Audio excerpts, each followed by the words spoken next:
কিবা হয় যার নামের এত প্রতাপ, তার অঙ্গের পরশে না জানি কি হয়, অঙ্গেরও পরশে কিবা হয়। যেখানে বসতি তার নয়নে হেরিয়া গো, যুবতী ধর্ম কইছে রয়। আর তাকে সাক্ষাৎ দেখলে যুবতী ধর্ম কি আর থাকবে রে সখী? যেখানে বসতি তার নয়নে হেরিয়া গো, যুবতী ধর্মে কইছে রয়। পাশরিতে চাহি তারে পাশরা না যায় গো।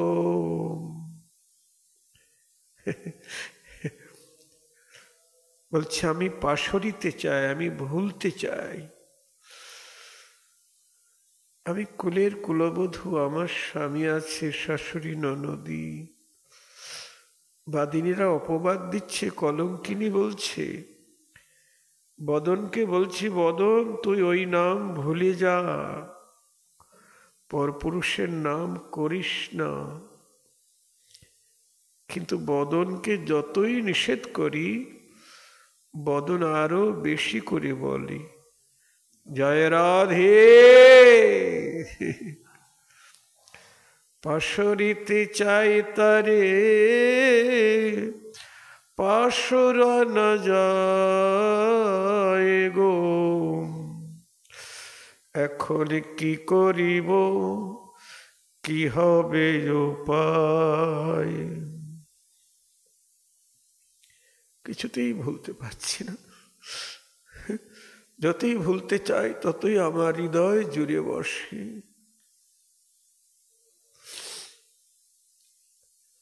কহে দ্বিজ চণ্ডীদাসে কুলবধূর কুলনাশে,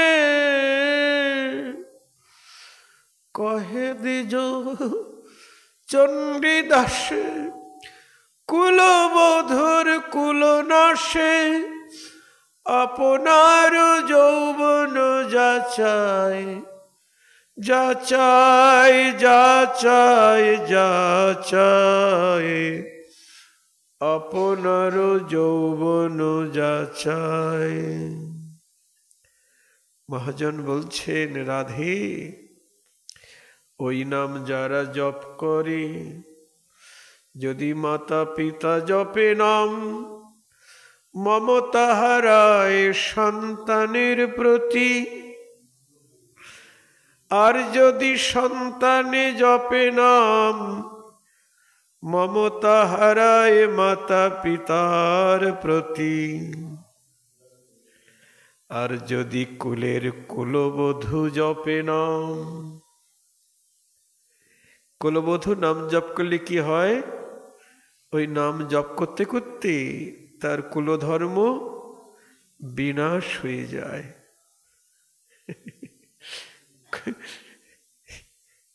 ওই নাম জপ করলে কুলধর্ম বিনাশ হয়ে যায়। কহে দ্বিজ চণ্ডীদাসে কুলবধূর কুলনাশে। তো কুলধর্ম যখন বিনাশ হয়ে যায় তখন কি করবে? আপনারও যৌবন যাচাই, তারা যেচে সেধে বিকায়ে যায়। হা গোবিন্দ তোমার হলাম বলি, যেচে সেধে বিকায়ে যায়। হা গোবিন্দ তোমার হলাম বলি, আমায় দাসী বলে গ্রহণ করো।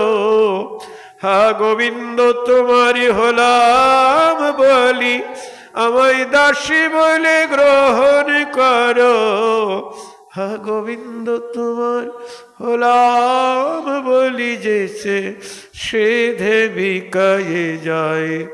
আপনার যৌবন যাচায়। কুলের কুলবধূই যখন বিকায়ে যায়, তাহলে মাতা পিতা পুত্র পরিজন তারা যে বিকায়ে যাবে, এতে আর বিচিত্র কি গো? তাই দেখুন,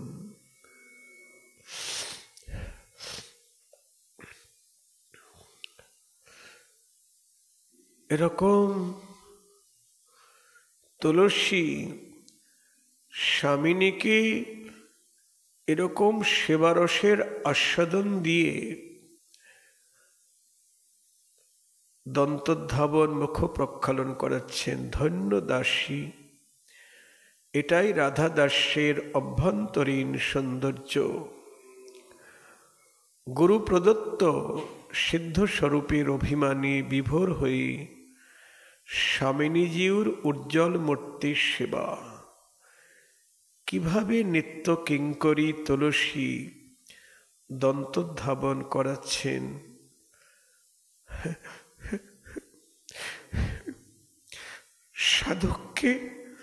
সাধককে ধ্যানে দেখে সেবার শিক্ষা করতে হবে। এই সেবাটা ধ্যানে দেখতে হবে সাধককে, লীলাটা স্মরণ করে ধ্যানে দেখতে হবে, সেইভাবে শিখতে হবে। এরাই যুগল সেবার গুরু। ব্রজ নিকুঞ্জ হতে শ্রীমান মহাপ্রভুর সঙ্গে নেমে এসেছেন। এরা তো ব্রজ নিকুঞ্জের সেবিকা, তুলসী বা রঘুনাথ দাস। তাই মহাপ্রভুর সঙ্গে নেমে এসেছেন বিশ্ব সাধককে মঞ্জরীভাব সাধনা দিয়ে, শিক্ষা দিয়ে নিকুঞ্জ সদনে নিয়ে যেতে। তাদের আসার দরকার কি? তারা তো নিত্য দাসী, নিত্য কিঙ্করী। মহাপ্রভুর সঙ্গে তারা এসেছেন কেন? সমস্ত জগতের মানুষকে এখান থেকে নিয়ে, জগৎ থেকে নিয়ে গিয়ে তাদের নিকুঞ্জ মন্দিরের সেবা কাজে নিযুক্ত করবেন। জয় রাধে। তদ্ভাব লিপ্সুনা কার্যা ব্রজলোকানুসারত। ভক্তিরসামৃত সিন্ধুতে বলছেন যে এরা হলো ব্রজলোক, এরাই ব্রজবাসী, এদের আনুগত্য নিয়েই ভজন করতে হবে। ব্রজবাসী বলতে ব্রজে যারা বাস করছেন, অন্য জায়গার থেকেও তো এখানে এসে ব্রজে বাস করছেন। যারা যুগল ভজন করে না, তাদের সান্নিধ্য তো ব্রজবাসী হলেও তাদের সান্নিধ্যে তো এ ভজন পাওয়া যাবে না। এখানে ব্রজলোক বলতে রাধারানী, ললিতা, বিশাখা এবং মঞ্জরীগণের আনুগত্যে আমাদের ভজন। তেমনি রূপ গোস্বামী বা রূপমঞ্জরীর আনুগত্যে আমাদের ভজন। নরোত্তম ঠাকুর বলছেন, লোকনাথ প্রভু মোরে কবে সঙ্গে লয়ে যাবে, শ্রীরূপ মঞ্জরীর করে মোরে সমর্পিবে। লোকনাথ গোস্বামী, মঞ্জুলালী মঞ্জরী, তিনি আমাকে হাতে ধরে নিয়ে রূপমঞ্জরীর হাতে সমর্পণ করবেন। রূপমঞ্জরী যিনি রূপ গোস্বামী, তিনি রূপমঞ্জরী। সেই রূপমঞ্জরীর করুণা হলেই আমরা যুগল সেবায় অধিকার পাব।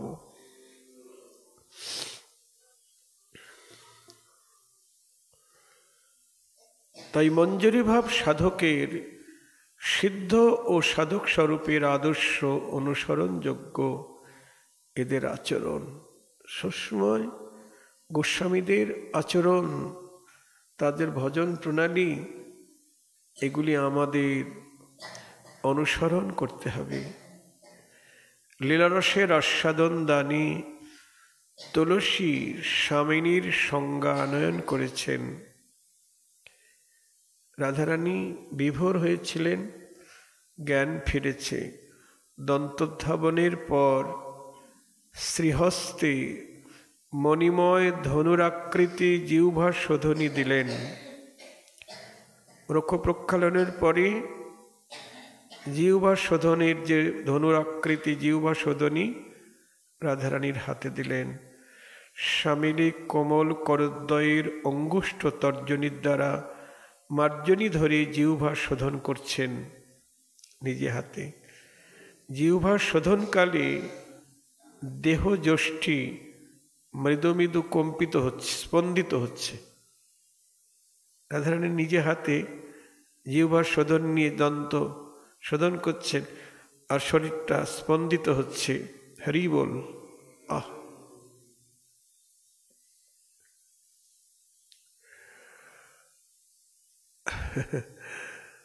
কোন রসময় অবস্থা বিশেষের স্মৃতিতে তুলসীর মুখে মৃদুমন্দ হাসি। ওই স্পন্দিত দেহের দিকে তাকিয়ে তুলসী যেন কি একটা রসময় আস্বাদন পাচ্ছেন, তাই মুখে তুলসীর মুখে মৃদু হাসি। হাসির ছটায় তুলসী স্বামিনীর চিত্তে সেই রসের স্মৃতি জাগিয়ে পরমানন্দ দান করলেন। ভাবুন, তুলসী হাসি দিয়ে রাধারানীর চিত্তে রসের স্মৃতি জাগিয়ে দিলেন। তুলসী হাসছেন, সেই হাসি দিয়ে রাধারানীর চিত্তে রসের স্মৃতি জাগিয়ে দিলেন, পরমানন্দ দান করলেন। পুনরায় জল দ্বারা মুখ প্রক্ষালন করিয়ে সূক্ষ্ম মৃদু বস্ত্র দ্বারা মুখ ও হস্ত মুছিয়ে দিলে স্বামিনী স্মিত সুধা দ্বারা বদনকে পুনরায় ধৌত করলেন।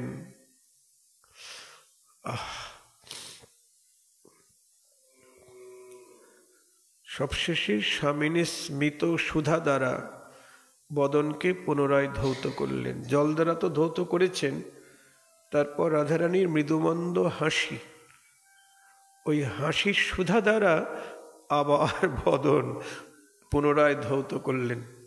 জয় রাধি।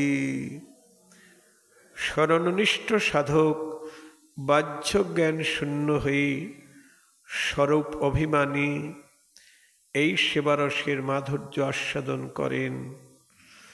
স্বামিনীজিও রূপরস গন্ধ শব্দ স্পর্শই তাদৃশ সাধকের প্রাণ রক্ষার উপজীব্য বিষয় হয়ে দাঁড়ায়।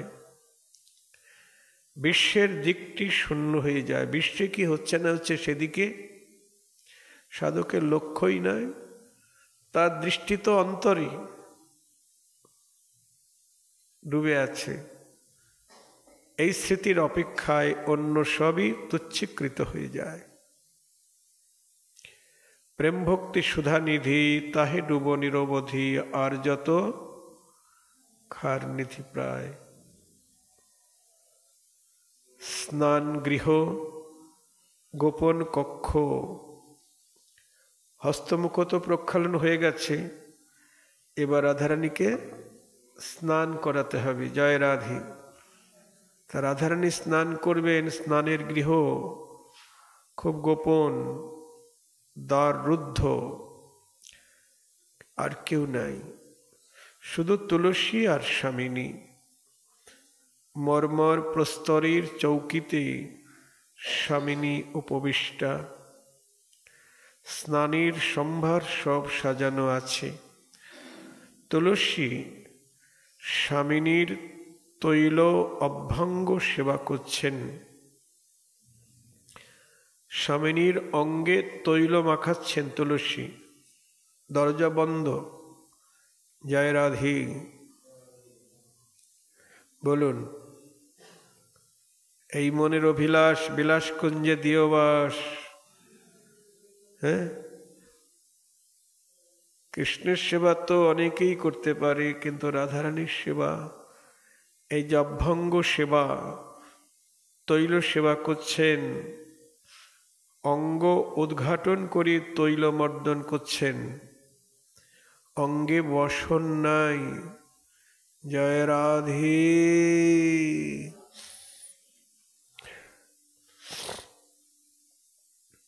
শ্যামের কাছেও আমার রাধারানী বসনে আবৃত করে থাকেন অঙ্গ। হ্যাঁ, কিন্তু সখীদের কাছেও অঙ্গ আবৃত থাকে, কিন্তু দাসীর কাছে অঙ্গ আবৃত নয়।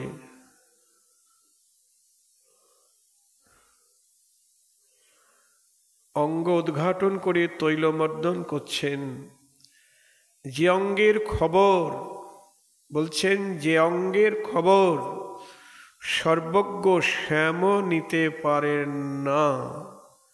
জয় রাধে। ভাগ্যবতী তুলসী সেই মহাভাবের অঙ্গে স্বচ্ছন্দে অভঙ্গ সেবার সৌভাগ্য পেয়েছেন।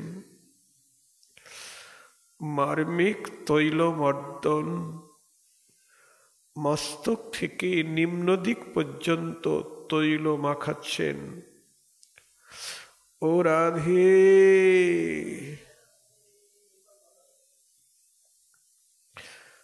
প্রথমত মেঘ শ্যামল কেশদামের বন্ধন মোচন করি সুগন্ধিত তৈল দ্বারা কেশ সিক্ত করি মণিময় প্রসাধনী দ্বারা কেশ প্রসাধন করলেন।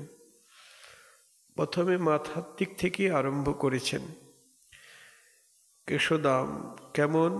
মেঘ শ্যামল, মানে মেঘের মতো কালো। সেই কেশদাম খুলে সুগন্ধিত তৈল দ্বারা কেশ সিক্ত করি মণিময় প্রসাধনী দ্বারা আবার কেশ প্রসাধন করছেন। এক এক গাছি কেশ কোটি কোটি প্রাণ অপেক্ষাও প্রিয়। আমাদের চুল তো নয়, এই আসলাম, কিছুতেই ছাড়ছে না। না, এমন ভাবে সেবা করছেন তুলসী, এক একটি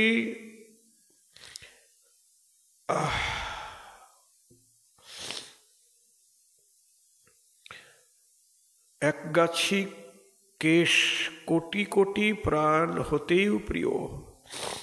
কতই প্রাণের সেবা। কেশ প্রসাদন সমাপ্ত হলে নারায়ণী সুগন্ধিত তৈল দ্বারা প্রণয় ভরে শ্রীঅঙ্গ অভ্যঙ্গ করছেন। কেশ প্রসাদন সমাপ্ত হলো, এবার নারায়ণী তেল দ্বারা সুগন্ধিত তৈল দ্বারা সমস্ত অঙ্গ মার্জন করছেন। গৌরাঙ্গে দ্রবিমা স্মিতে মধুরিমা নেত্রাঞ্চলে দ্রাঘিমা বক্ষজে গরিমা ইত্যাদি মাধুর্যের অনুভব হচ্ছে। এ সমস্ত মাধুর্য রাধারানীর বর্ণ হল গৌরবর্ণ। সেই গৌর অঙ্গে দ্রমিমা ভাব, ভ্রদিমা ভাব, স্মিতে মানে হাসিতে মধুরিমা, নেত্রাঞ্চলে দ্রাঘিমা, বক্ষজে গরিমা ইত্যাদি ভাবের অনুভব হচ্ছে। কিঙ্করী জানেন শ্যামের হস্তের পরশ কেমন। দেখো, কিঙ্করী জানেন শ্যামের হস্তের পরশ কেমন। শ্যাম তো নিজ হাতে রাধারানীর সেবা করে। আচ্ছা বলুন, হাতের পরশটা কেমন? এটা একজনের হাতের পরশ আরেকজন কি করে বুঝবে? আমার হাতটা কেমন, আমি এখানে হাত দিচ্ছি, হ্যাঁ, এটা আমি জানি, অন্য জানবে কি করে? কিন্তু রাধা দাসী জানি শ্যামের হাতের পরশ কেমন। ঠিক সেই রকম পরশ দিয়ে কিঙ্করী রাধারানীর সেবা দিচ্ছে।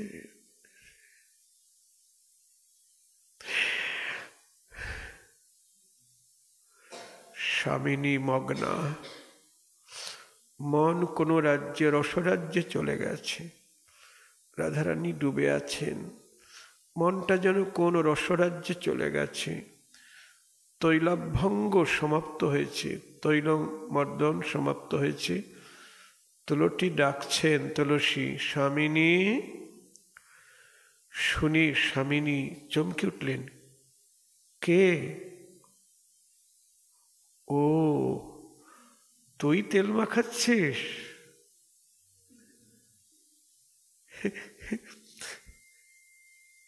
স্বামিনী ভাবছেন শ্যাম মাখাচ্ছে।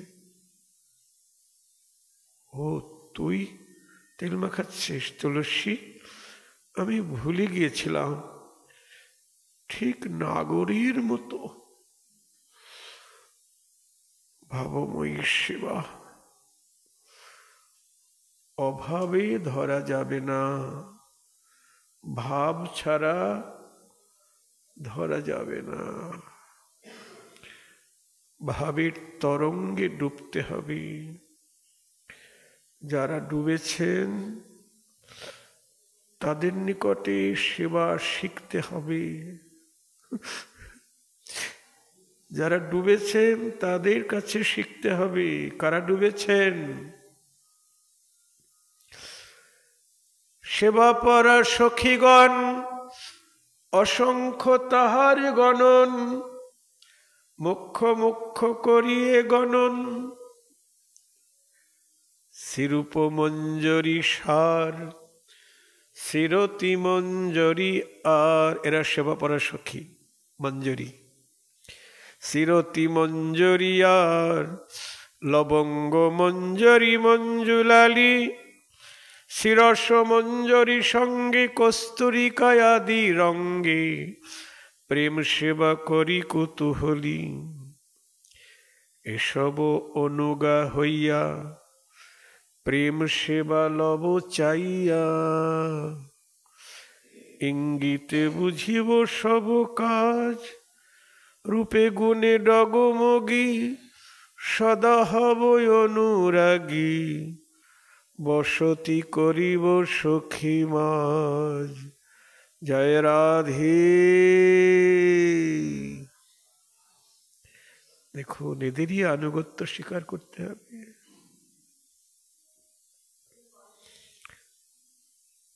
গোস্বামীদের আনুগত্য ছাড়া, মঞ্জরীদের আনুগত্য ছাড়া যুগল ভজনে অধিকার হবে না। তৎ ভাব ভাবিত হয়ে সেবা ভাবনা করতে করতে স্ফূর্তি আসবে। ভাবতে ভাবতে কৃষ্ণ স্ফুরয় অন্তরে, কৃষ্ণ কৃপায় অজ্ঞ পায় রস সিন্ধু পারে। শ্রীমদ্ ভাগবতে নারদ কুমারী প্রকার দৃষ্টান্ত তন্ময়তার দিকটি দেখিয়েছেন। দেবশ্রী নারদ কুমারী প্রকার দৃষ্টান্ত দেখিয়েছেন। কীটো পেশকৃত্তারুদ্ধ কুড্ডায়াং তম অনুসরণ সংরম্ভ ভয় যোগেন বিন্দতি তৎস্বরূপতম। ভাগবতে দেবশ্রী নারদ বলেছেন, কুমারিকা পোকা কর্তৃক অপর কীটগুলি মৃত্তিকার গর্তে অবরুদ্ধ হয়ে দেশ ও ভয় যোগে একাগ্র চিত্তে কুমারিকা পোকাকে চিন্তা করতে করতে অচিরেই তার স্বরূপ প্রাপ্ত হয়ে থাকে। কুমারিকা পোকা মানে কুমড়ো পোকা। হ্যাঁ, একরকম পোকা আছে কুমারিকা পোকা। সে কি করে? মাটি দিয়ে ঘর বানায়। হ্যাঁ, ওই ঘরের মধ্যে অন্যান্য পোকা নিয়ে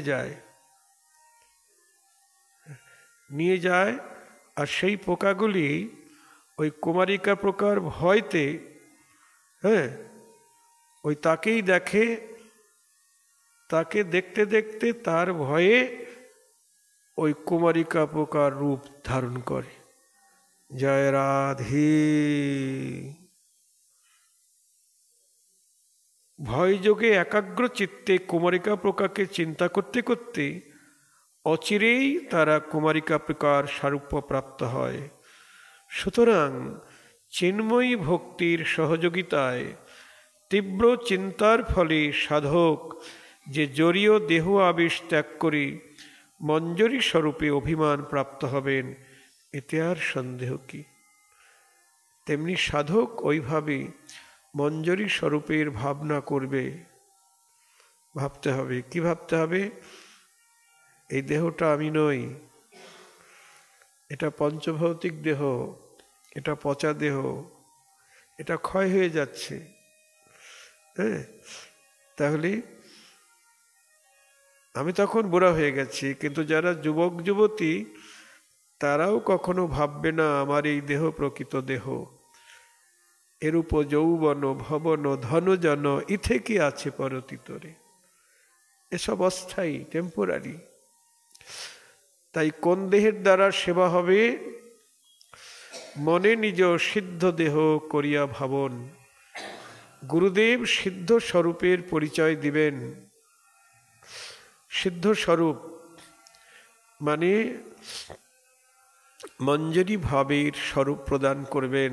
তোমার নাম অমক মঞ্জরী, তোমার বয়স 12 থেকে 13-র মধ্যে বয়স হবে। তারপর বর্ণ, বসন, ভূষণ, কি সেবা, কোথায় কখন নিবাস, কোন ভাব, সব গুরুদেব পরিচয়পত্র দিয়ে দিবেন। আর নিজেকে ওই ভাবনাটা ভাবতে হবে যে আমার নাম সদা অনুরাগ মঞ্জরী, আমার বয়স 12 বছর 3 মাস, নানা বেশভূষায় অলঙ্কারে বিভূষিতা। এরকম ভাবতে হবে। রূপে গুণে ডগমগী, আমার এত রূপ এত গুণ। সখিনাং সঙ্গিনী রূপম, সখীদের যেমন রূপ গুণ তেমনি আমারও রূপ গুণ। এত রূপ গুণ হবে, আমার রূপগুণে গোবিন্দ পাগল হয়ে যাবে। ভাবনার দ্বারা ওই রূপ তৈরি করতে হবে। জয় রাধে। যেমন কুমারিকা প্রকার গর্তে পড়ে অন্যান্য কীটগুলি কুমারী প্রকার রূপ ধারণ করে ভাবতে ভাবতে, তেমনি আমাদেরও ভাবনার দ্বারা ওই দেহ তৈরি করতে হবে। আর সেই দেহেই রাধা কৃষ্ণের যুগল সেবা হবে। জয় রাধে। তৈলমর্দনের পর ঊর্ধ্বতন পদ্ম পরাগাদি ও মৃদুল সুগন্ধিত চূর্ণের দ্বারা ঊর্ধ্বতন হয়। ঊর্ধ্বতন মানে পদ্ম পরাগাদি এবং মৃদুল ও সুগন্ধিত চূর্ণের দ্বারা ঊর্ধ্বতন তৈরি হয়। তুলসী স্বামিনীর অঙ্গে ঊর্ধ্বতন দিবেন, ওইটা পরাবেন। স্বামিনী আনমো না, রাধারানী কোথায় যেন মন চলে গেছে। তুলসী তৈলমর্দনী শ্যামের স্পর্শ অনুভব পেয়েছিলেন। তুলসী তৈলমর্দন করছেন আর রাধারানী ভাবছেন আমার শ্যাম আমাকে তৈল মাখিয়ে দিচ্ছেন। তুলসীর আহ্বানে যেন আকাশ থেকে পড়লেন স্বামিনী। তুলসী পূর্বলীলা স্মরণ করিয়ে স্বামিনীর মনোযোগ আকর্ষণ করে রসের তরঙ্গে ডুবিয়ে ঊর্ধ্বতন সেবা করছেন। স্বামিনী কিভাবে সেবা করছেন দেখুন। বলছে স্বামিনী মনে পড়ে একদিনের কথা, নির্জন যমুনার ঘাট। বলে দিচ্ছেন তুলসী, স্বামিনী তোমার মনে পড়ে নির্জন যমুনার ঘাট, আমি তোমার অঙ্গে ঊর্ধ্বতন দিতেছিলাম, নিকটে উচ্চ কদম্ব বৃক্ষে নাগর লুকিয়েছিল। যমুনার ঘাটে কেউ ছিল না, আমি তোমার অঙ্গ বসন সরিয়ে ঊর্ধ্বতন দিচ্ছিলাম, কিন্তু নাগর তো লুকিয়েছিল কদম্ব বৃক্ষে, আমার নিকট বারবার হাত জোর করছিল। আমি তো দেখতে পেয়েছি ও লুকিয়ে আছে কদম্ব শাখে, আমি দেখে ফেলেছি, কিন্তু আমার কাছে বারবার হাত জোর করছিল। বলো না, একটু আস্বাদন দাও। আমি প্রচুর আস্বাদন দিয়েছিলাম। তোমার বেশভূষা বিহীন অবস্থায় স্বাভাবিক সৌন্দর্য দর্শনে সে কতই আনন্দ পাচ্ছিল। সেই আস্বাদ রাশির স্মৃতি ভাবময়ীর বুকে এনে দিয়ে রসের তরঙ্গে ডুবিয়ে সেবা করছেন। জয় রাধে। স্বামিনী তুলসীর বর্ণিত কৃষ্ণের সুখ স্মৃতিতে বিভোরা, প্রীতি বিষয়ানন্দে তদাশ্রয়ানন্দ ধন্য কিঙ্করী। যখন যেমনটি প্রয়োজন তদনুরূপ সেবা। এরপর স্নান সেবার আয়োজন, এরপরে স্নান করাবেন। এইভাবে পরপর চলেছে।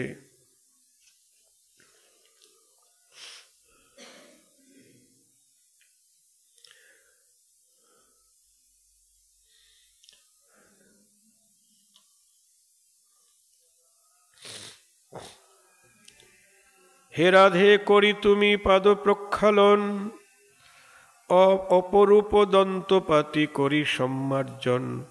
স্নান লাগি অন্য গৃহে প্রবেশ করিলে, বেদি পরে বসাইব নিবেদন ছলে। গন্ধ তৈলে কোমলঙ্গ করি ঊর্ধ্বত্তন, সুগন্ধির উজ্জ্বল অঙ্গ করিব দর্শন। রঘুনাথ দাস গোস্বামী ভজন কুটিরে, প্রাণের লালসা যত নিবেদন করে। হরিপদ এই সেবা চাহ যদি চিতে, দাস গোস্বামীর পাদ পদ্ম ভজ শরণেতে। জয় শ্রী রাধে। আজ এই পর্যন্ত। শ্রী গুরু নিতাই গৌর প্রেমানন্দে। হরি হরি বল।